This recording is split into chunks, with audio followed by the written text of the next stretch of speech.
Hey there and welcome to Up Next. In today's video, we'll be taking a look at the untold truths of Thanos. You can't really compare Thanos to any other supervillain, if we're being honest. He's in a league of his own. He's been a part of the Marvel Universe since 1973, when he made his debut in Iron Man number 55. Very few villains can live up to the standard of Thanos, and that's why he is one of the most recognizable bad guys from the Marvel Universe. In today's video, we're going to be looking at the untold truths of this character. Number 1. His real name isn't actually Thanos. This may come as a shock to you, but Thanos was actually descended from a race of aliens that look like humans. He is a carrier of the deviant gene, and his mother and father, along with the rest of his family, are Eternals. In case you don't already know this, the Eternals are a race of superpowered aliens who live on Titan. They look like humans, and so when Thanos was born, everyone was shocked. When his mother, Susan, fell pregnant with him, Thanos was supposed to be named Dion. However, after he was born, everyone was horrified by his mutation, learning that he was deviant. With this new information, he was given the name Thanos. Number 2. He was inspired by DC's New Gods. With someone as well-known as Thanos, you would think that they would have had a unique origin story, but that isn't the case here. It turns out that he is just a total ripoff of an already existing character from DC. Originally, he was based on a character called Metron, but after some suggestions from his editor, Starlin made the character look more like Darkseid.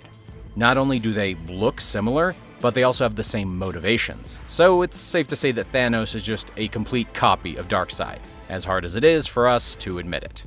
Number 3. Thanos and Adam Warlock. Although we often see these two characters fight each other, there have been times when they were brought together as allies, but none is more prominent than when they came together to fight their enemy, the Magus. The fact that Thanos teamed up with Warlock isn't even the weirdest part, and it's actually the fact that Magus is a future evil version of Warlock. Thanos quickly came to learn that in the future, the Magus would jeopardize his plan, so he decided to team up with Warlock to try to stop this. This prevented the rise of Magus and subsequently allowed Thanos' plan to play out as he intended it. Number 4. He became a farmer. As far as the events of the comics go, Infinity Gauntlet was one of the best by far. We see Thanos wipe out half the life in the universe, but it's quite surprising how the book's finale plays out. At this point, Thanos had spent most of his life wanting the destruction of the universe so he could please Death, who was a mistress that never really wanted him. After he had used the Infinity Gauntlet, he seemed like he was in a happy place, and rather than giving in to Death or continuing his pointless crusade, he removes himself from the game entirely. Within the comic book closing moments, we see Thanos living more of a quiet life as a farmer.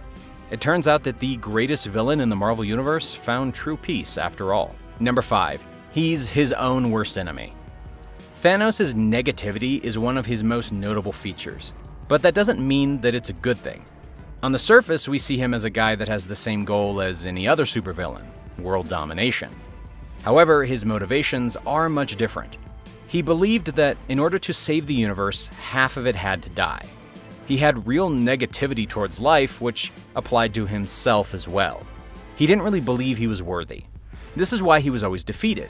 He allowed himself to fail because he would leave gaps in his plan so heroes could exploit him and bring him to his demise. He strongly believed that the universe deserved to die, but he didn't believe himself to be worthy of the task that he had set himself. This is why he is his own greatest enemy, because quite frankly, he didn't believe in himself. Number 6. He didn't always go at it alone. When you think of Thanos, you think of someone who isn't much of a team player, and a guy that travels around by himself doing what he pleases. However, he is much more than a solo act. He had allies like Death, and he's fought alongside Warlock as well, as I mentioned earlier in this video. There was also one point where he led the Secret Defenders as well.